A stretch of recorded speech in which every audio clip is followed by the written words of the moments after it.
warahmatullahi wabarakatuh.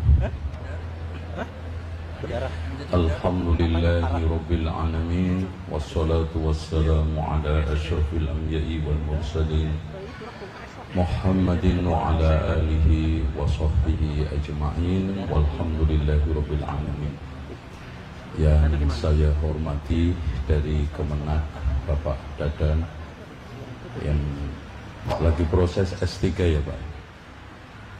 Dan Masya Allah dari MUI ternyata senior saya ini S3-nya di UIK ya, saya juga UIK.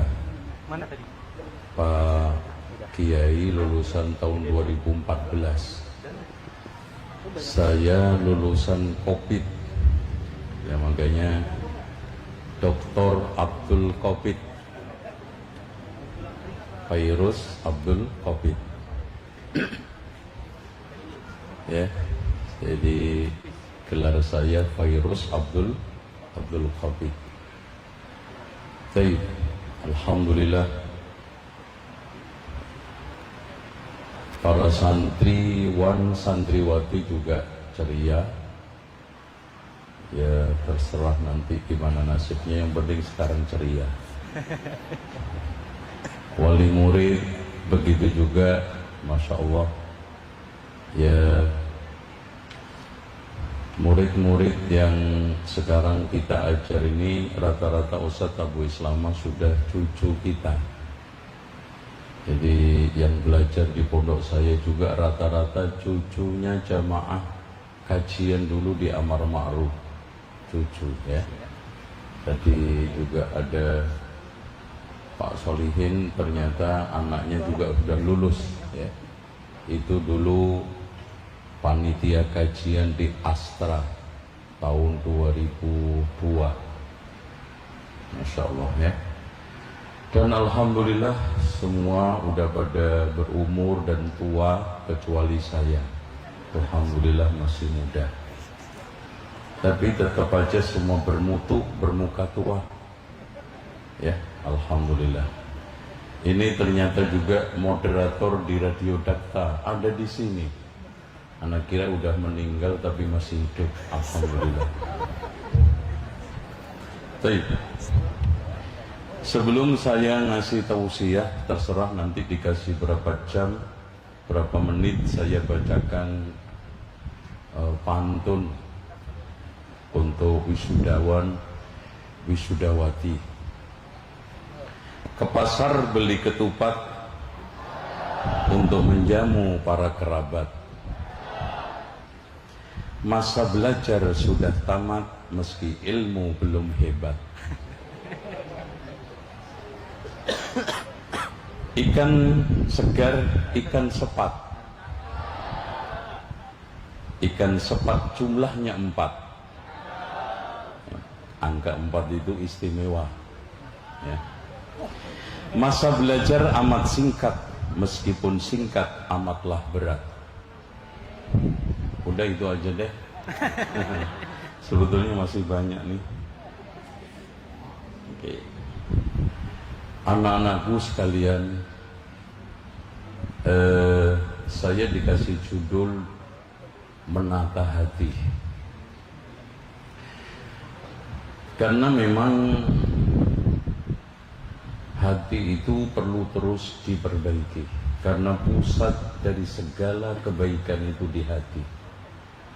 Makanya Rasulullah sampai mengatakan idza saluhat saluhal jasadu kullu wa idza fasadat, itu kan gitu. Makanya Allah menegaskan di dalam surat Al-Kahfi, wala tuti' man aghfalna qalbahu an dzikrina. Janganlah kamu mengikuti, mentaati orang yang saya lalaikan hatinya. Wattaba'a hawahu, mengikuti hawa nafsunya.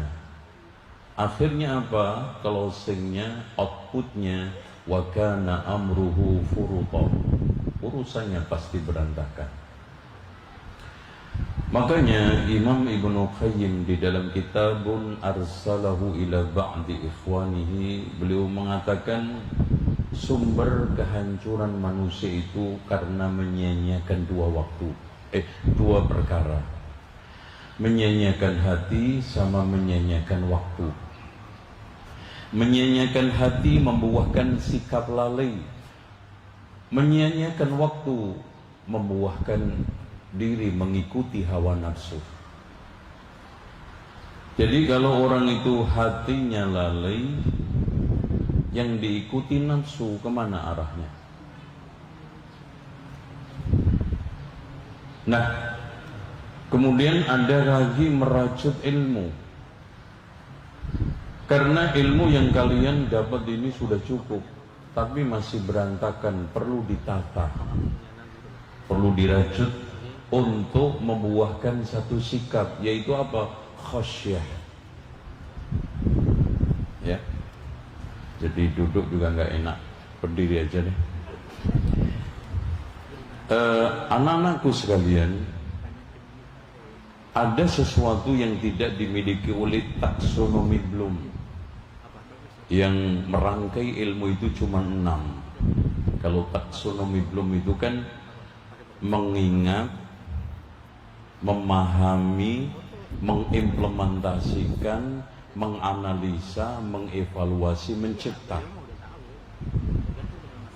Karena ini ilmu sekuler, nggak ada khasyah. Makanya teknologi yang mereka hasilkan untuk membunuh orang nggak ada masalah. Karena sains mereka itu bebas nilai.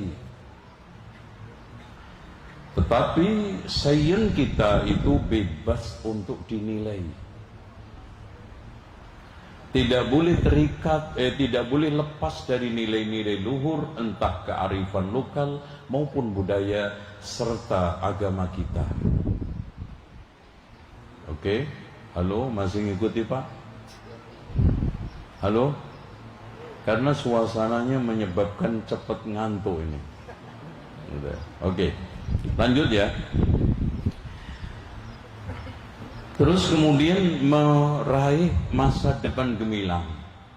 Berarti kalau ibarat di ilmu akademik kita bikin jurnal, ada 3 kata kunci: hati, ilmu, masa depan. Itu kan gitu. 3 kata kunci inilah nanti insya Allah kita akan bahas dalam waktu 10 menit kemudian saya pulang. Karena saya tadi dijemput subuh Pak. Ya, rumah saya jauh sana. Ya. Nah, berarti di sini ada hati, ilmu, masa depan. Bagaimana kita rangkai dengan satu rangkaian yang akhirnya menghasilkan kalimat manfaat. Ini berarti santri ini harus ihris ala ma yanfa'u. Berusahalah mengejar sesuatu yang manfaat. Dan Rasulullah menggariskan orang yang bermanfaat itu siapa? Ahabbun nasi ilallahi anfa'uhum linnas. Disyarah oleh Rasulullah berikutnya, wa ahabbul a'mali ilallahi sururun tudkhiluhu ala muslim. Sebaik-baik amal adalah rasa gembira yang kamu masukkan ke dalam hati seorang muslim. Jadi manfaat itu nyenengin orang, membahagiakan orang. Contoh, istri yang bermanfaat adalah istri yang nyenengin suami. Ya enggak? Kok enggak ada yang iya? Ya. Suami yang manfaat adalah suami yang nyenengin. Contoh istri nyenengin suami apa bapak-bapak?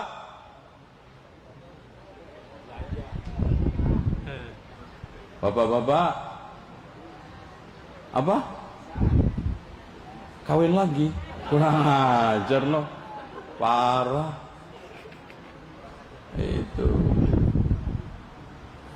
Karena gini Bapak Ibu dengerin ya, gue ngomong ya. Ini serius ya. Tujuan utama laki-laki menikah untuk mencari ketenangan. Tujuan utama perempuan menikah untuk mencari perlindungan. Oh, kan gitu. Makanya ketika ada seorang suami nggak mampu melindungi istri, gagal itu jadi laki-laki. Kalau ada perempuan tidak bisa menciptakan ketenangan bagi suaminya, gagal menjadi nggak ada yang jawab? Istri. Paham? Makanya kalau diajari Ustadz Adian Husaini kan Pak Doktor ya. Jadi tanda keberhasilan orang itu adalah perempuan menjadi istri yang sukses, laki menjadi suami yang sukses. Itu udah. Karena Rasulullah mengatakan khairukum li ahlikum.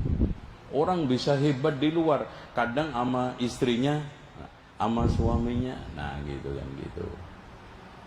Oke, berarti hati, ilmu, masa depan.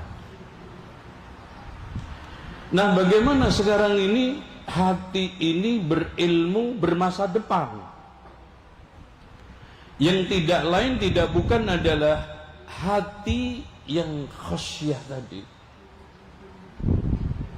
Makanya ilmu yang kalian miliki adik-adik sekalian tidak ada gunanya meskipun sekarang ini melimpah kalau akhirnya tidak mendatangkan rasa takut kepada Allah. Makanya Imam Ahmad mengatakan aslul ilmi khasyatullah. Asas ilmu itu takut kepada Allah. Makanya orang yang paling cilaka itu orang yang ilmunya tidak bermanfaat. Minimal kata Imam Ibn Rajab dia kena 3 bencana. Dan itu semua dirangkum dalam satu doa yang diajarkan oleh Rasulullah. Allahumma inni a'udzubika min ilmin la yanfa' wa min qalbin la yakhsha. Nomor 1 bencana yang dia alami, hatinya nggak khusyuk. Dan ini bencana paling mengerikan. Makanya Rasulullah mengajarkan kepada kita doa, Allahumma qsim lana min khasyatika ma tahulu bihi bainana wa baina ma'siyatik. Yang bisa mengendalikan diri kita dari pelanggaran itu cuman khasyah, bukan KPK, bukan aparat, bukan siapapun, khasyah kita. Kalau kita nggak punya benteng yang namanya khasyah, Pak, pelanggaran itu akan mudah. Contoh aja ibu-ibu kalau lagi berdua ghibah, ngomongin tetangga, polisi bisa ngontrol? Enggak. Yang ngontrol siapa? Khosyah kita. Makanya ibu-ibu yang tidak punya khosyah, kalau lagi ghibah muqaddimahnya, Mbak tolong dong ceritain Mbak, mumpung nggak ada orang. Coba bayangkan, berarti berdua ini bukan orang. Opo ketek opo, iya kan gitu. Nggak ada orang lagi. Mbak tolong dong ceritain, mumpung nggak ada orang. Ya berdua emang apa? Nggak ada orang lagi. Ini. Dan ini kita seret pada tingkatan semua. Makanya adik-adik sekalian, nanti kalau Anda masuk kampus, kalau Anda masuk ke perguruan tinggi, apalagi sekarang ini sudah globalisasi, dengan mudah kalian itu sekolah di luar negeri, maka yang bisa membentengi semua itu adalah khosyah.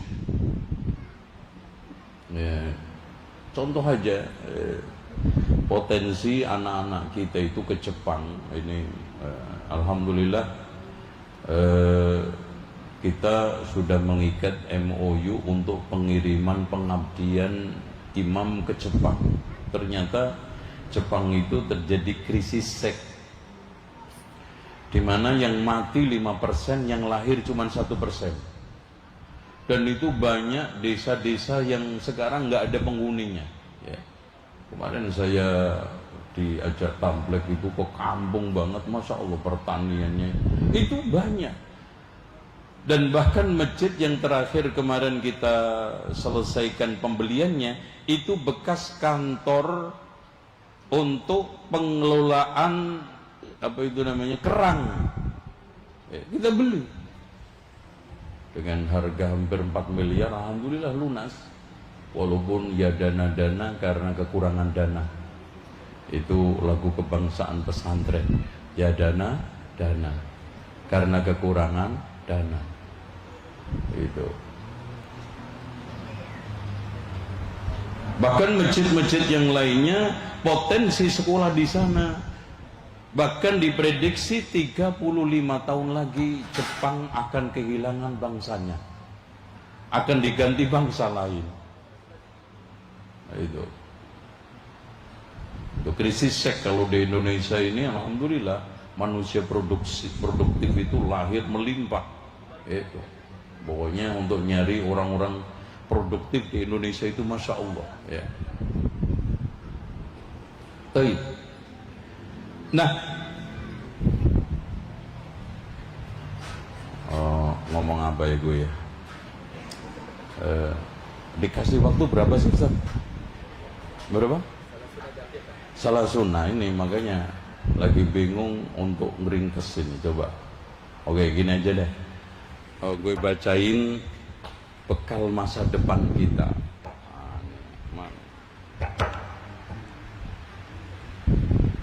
Gini, sekarang ini sudah era digital ya. Adik-adik sekalian, kita sekarang ini memasuki zaman di mana kita sebut era globalisasi. Era globalisasi itu ditandai 5. 1, high technology, yaitu teknologi digital.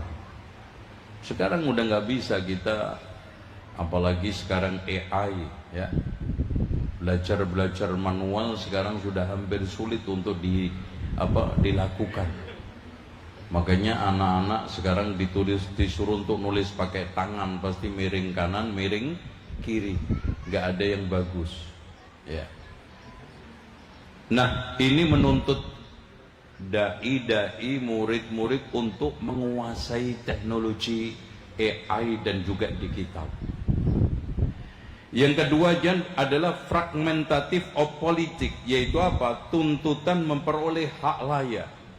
Makanya dari sekalian sekarang itu saking pingin diakui di dalam kehidupan, banyak perkara-perkara yang timbul. Makanya sekarang ini dikit-dikit hukum, dikit-dikit ke pengadilan, dikit-dikit pengacara. Karena memang itu tuntutan yang nggak bisa kita elakkan. Makanya dulu jarang sekolah itu dipolisikan, sekarang guru dipolisikan, kepala sekolah dipolisikan, pengasuh pondok pesantren dipolisikan. Nah, ini yang tadi dikatakan oleh dari Bapak Kemenak, yaitu interdependency between one country and other. Artinya ketergantungan antara negara satu dengan negara yang lain. Lihat aja perang Timur Tengah, efeknya nyampe ke sini coba. BBM jadi 16 berapa? Pertamax 16, masya Allah. Belum lagi yang lainnya, kebutuhan hidup, ekspor impor mengeluh. Buah-buahan tersendat karena pengiriman dari Cina sekarang ongkosnya tinggi, kan gitu. Nah, yang tidak kalah pentingnya ada free market, di mana pasar bebas ini memberikan satu peluang orang itu bisa menjajakan apapun di negara manapun. Makanya sekarang hadirin sekalian, kenapa tekstil di Indonesia itu pada ambruk? Karena pabrik tekstil di Cina itu dengan kekuatan umpamanya dia bisa memproduksi 1 juta meter itu hanya tenaga mungkin 5, yang lainnya robot. Di sini 5.000 tenaga coba, 5.000, dan mereka cuma 5. Bahkan ketika kita coba di Cina itu ada laboratorium pertanian, Pak. Ya, kemarin alhamdulillah dengan Bapak ini Ketua Badan Perlindungan Konsumen Nasional mencoba tengok ke sana, studi banding. Itu coba bayangkan lahan segitu ratus hektar itu cuma dikelola profesornya satu, petaninya dua. Dan yang ajaibnya dari sekalian itu dari sekian panjang itu yang apa, subhanallah, yang kecut-kecut merah itu apa namanya, strawberry. Itu ajaibnya, kalau sudah mulai panen itu dia turun sendiri dan semua pakai tenaga surya.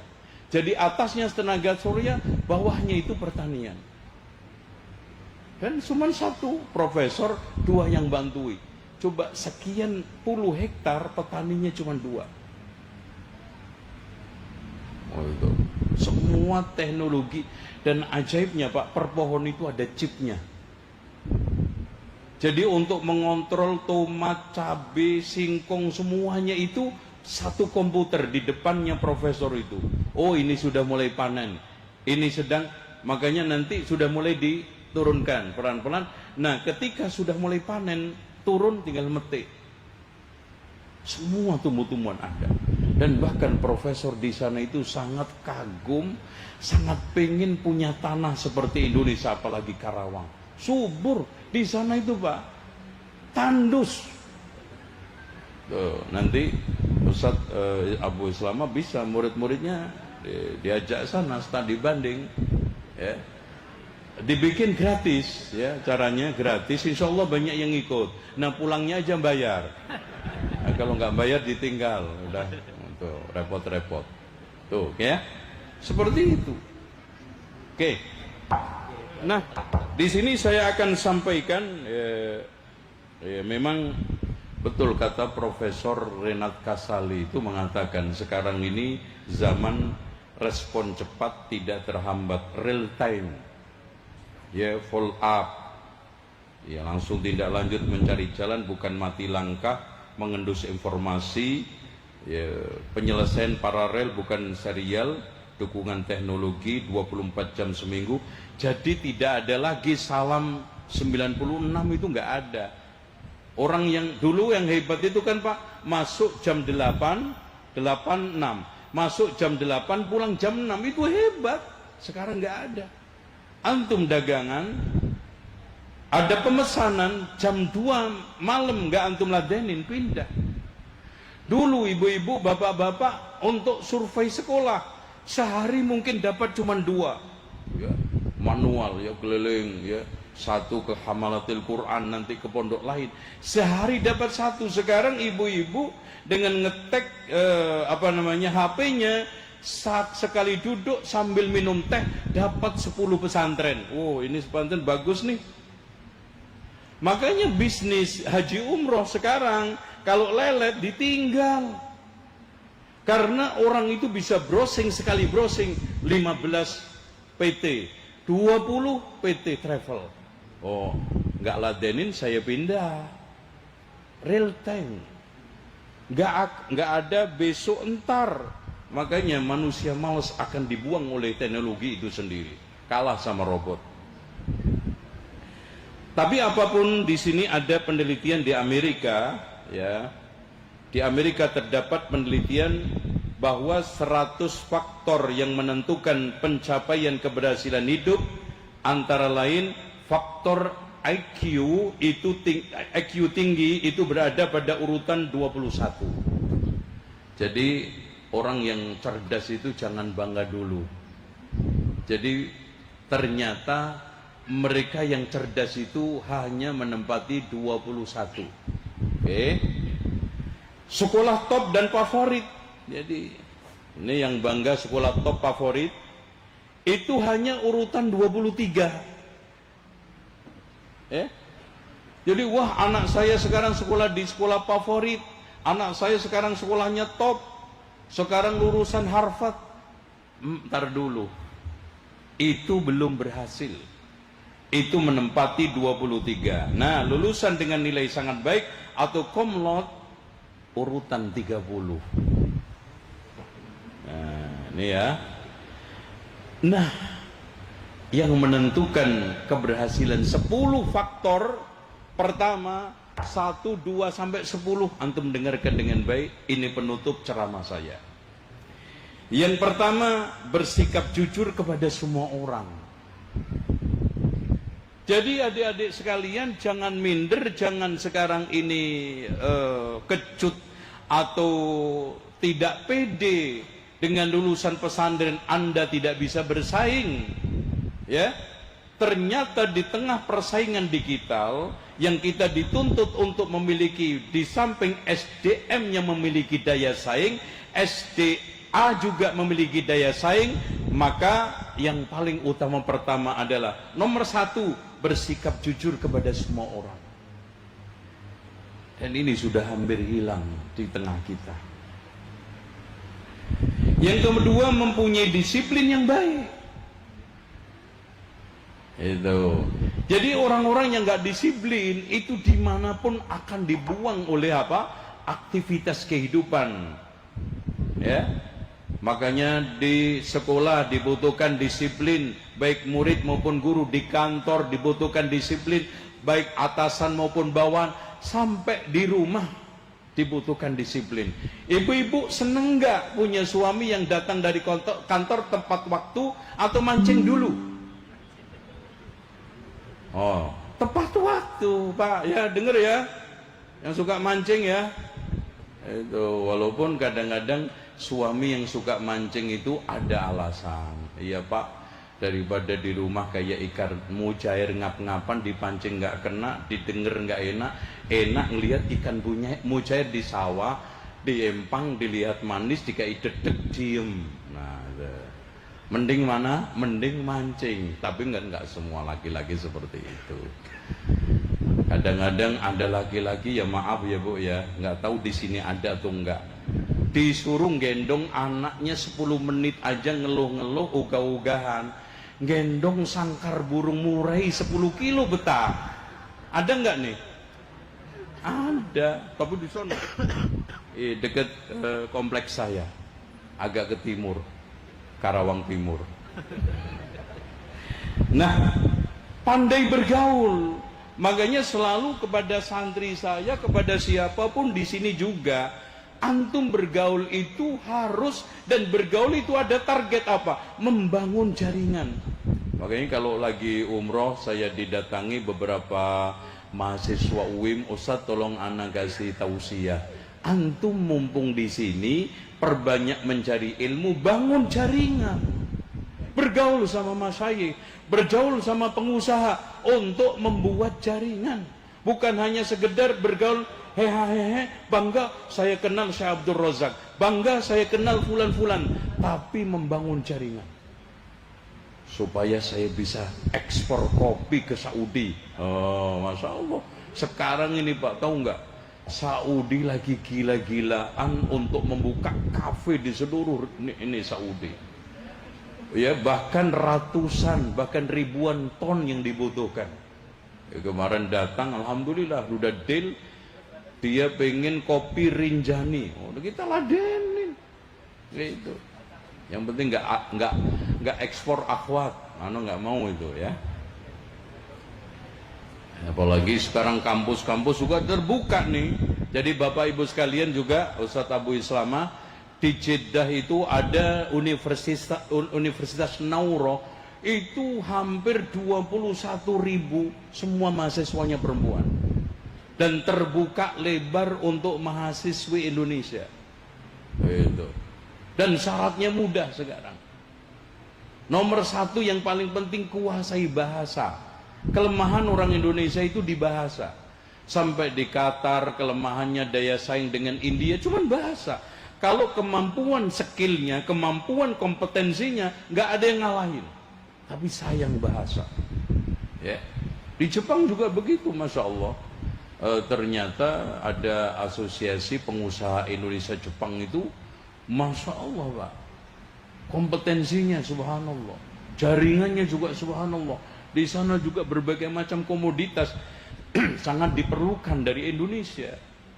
Pokoknya gini, kalau adik-adik mau kaya jangan berpikir bisnis domestik. Itu kan rupiah terus. Kalau kalian dapat dolar, nah itu cepat kaya. Itu kalau mau kaya, jadilah pengusaha global. Ekspor, impor. Nah itu, paham nggak? Perempuan juga begitu, ya. Adik-adik yang ini, akhwat ini juga begitu. Bisa sekolah di At-Thaibah Madinah. Sekarang juga jurusan umum. Kemarin, alhamdulillah santri kita diterima di teknik sipil. Tapi tupelnya harus hampir 600, gitu ya. Tupelnya harus 600-an lah. Kalau cuma 500, itu mah masuk negeri di sini. Kalau keluar harus 555 sampai syukur-syukur 600. Nih. Kemudian bekerja lebih keras, ini berpandai bergaul. Bekerja lebih keras daripada orang lain.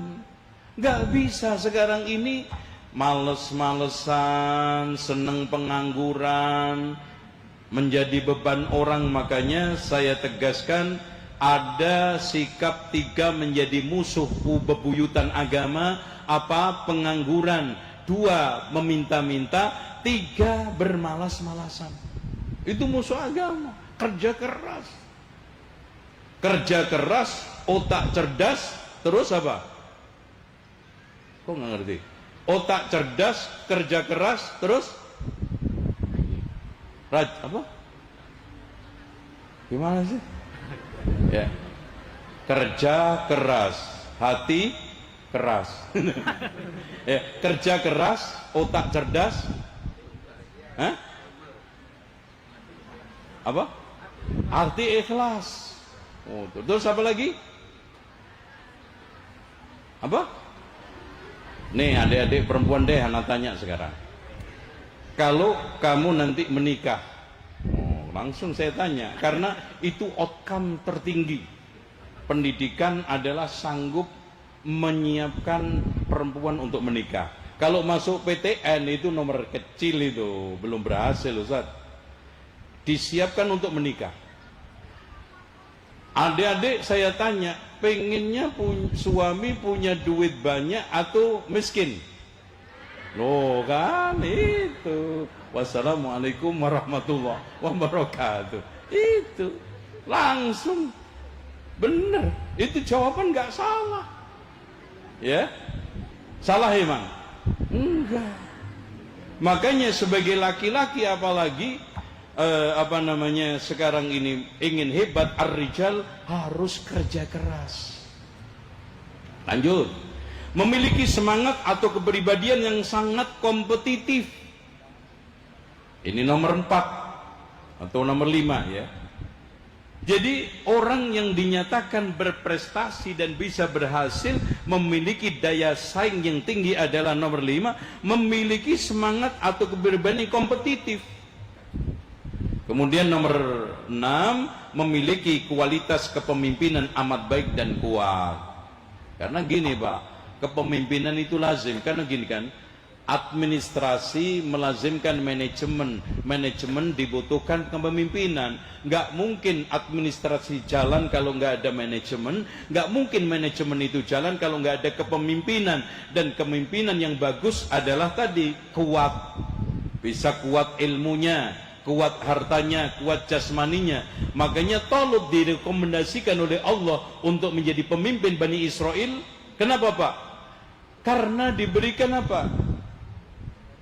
Bastatan fil ilmi wal jismi, yaitu kekuatan di dalam ilmu dan jisim. Ifrit Pak nantang Nabi Sulaiman. Kenapa? Karena dia miliki inni alaihi laqawiyun amin. Saya di dalam memindah singgasana Balkis itu kuat dan amanah. Loh, Ibrit aja nantang dengan skillnya, masa kalah sama Ibrit? Nah, selanjutnya mengatur hidup dengan sangat baik. Kapan saya harus ke kantor? Kapan saya harus bersama anak istri? kapan saya harus bergaul dengan teman-teman, kapan harus tengok alumni. Ibaratnya saya, Pak, sekarang kapan harus berdakwah, kapan harus tengok santri, kapan harus koordinasi dengan para pimpinan pengurus, kapan harus sama keluarga, harus memiliki mengatur hidup dengan sangat baik. Itu manusia kompetitif. Selanjutnya nomor 8, memiliki kemampuan untuk menjual ide dan produk. Oh, coba bayangkan Pak Khotib Basri dipanggil dari luar negeri oleh Pak Prabowo, hanya minta masukan untuk menanggulangi krisis moneter yang sekarang ini. Coba dipanggil dengan naik bisnis kelas, masuk istana, dipanggil di rumahnya, dijamu, hanya ide. Kenapa? Karena ide beliau cemerlang, dibutuhkan oleh negara. Akhirnya Pak Prabowo pun jauh-jauh memanggil beliau. Bukan antum yang dipanggil, ngapain? Ya, itu dipoto juga nggak kena. Itu jangan-jangan fotonya kebakar nanti. Nah, menangkap peluang yang tidak ditangkap dan dilihat orang lain. Makanya Pak, Cina itu punya kelebihan satu, tahu nggak? Dia mampu menangkap apa yang tidak ditangkap orang lain. Coba bayangkan Pak, Cina bisa menjual mainan yang digemari seluruh negara masing-masing. Coba antum tahu nggak yang di pakai gangsing? Coba permainan tradisional apa di Indonesia ini yang nggak dibikin oleh Cina? Coba bayangin, sampai segitunya Mas. Memang Cina telanjang. Cina sekarang itu begitu saja bikin, pasti ada survei, pasti di sana ada masukan-masukan. Dia mampu berpikir bagaimana dia membuat permainan-permainan yang berbasis digital, berbasis modern, murah, tapi disukai oleh rakyat sampai anak-anak kecil. Lah kita mobil-mobilan masih dari jeruk keprok, jeruk Bali, aduh. Nah, terakhir, berani mengambil resiko keuangan. Nah ini, karena kalau antum menjadi orang maju, gak berani mengambil resiko keuangan, bila memberi hasil baik, antum mendingan jadi karyawan pabrik, jangan jadi pengusaha. Saya kira itu. Saya akhiri, kalau baju kita pilih paling mahal, kalau makan kita pilih paling enak, kalau tempat tidur kita pilih paling empuk, kalau kendaraan kita pilih paling aman, kalau rumah kita pilih paling bagus, harusnya demi akidah, akhlak, agama anak-anak kita, harus kita pilih paling bagus. Saya tutup dengan pantun. Sambal terasi nikmat di mulut, sarapan pagi lauknya siput. Gali potensi tak pernah surut, ukir prestasi terus dikebut. Rumah warisan katanya keramat, pagarnya tembaga sudah berkarat karena udah lama. Jauhi perilaku culas dan laknat, sungguh bahagia dunia akhirat. Demikian, wassalamualaikum warahmatullahi wabarakatuh. Silakan, Pak. Jazakumullahu khairan katsiran kepada Ustaz Dr. Zainal Abidin LCMM atas ilmu, nasihat dan bekal khususnya untuk wisudawan dan wisudawati Pondok Pesantren Hamalatul Quran Karawang. Semoga apa yang beliau sampaikan menjadi pengingat dan bekal bagi kita semua, khususnya wisudawan dan wisudawati, dan tidak melupakan banyaknya poin-poin penting yang tadi beliau sampaikan. Para hadirin yang dimuliakan wisudawan dan wisudawati, kinilah tiba pada acara inti dari wisuda kelas 3 dan kelas 6 Pondok Pesantren Hamalatul Quran Karawang, yaitu prosesi wisuda. Untuk wisudawan insyaallah akan dipandu oleh Al-Ustadz Casmito, dan untuk wisudawati akan dipandu oleh Ustazah Nora Saya berikan waktunya kepada beliau, kami persilakan. Jazakumullah khair atas waktunya. Kita masuk ke acara inti, yaitu prosesi wisuda. Kepada Ustadz Ahmad Baidowi SPD selaku Kepala Madrasah Sanawiyah dan Ustazah Ismailda Amir selaku Mudir Ma'had Putri dipersilakan menuju panggung untuk memberikan syahadah.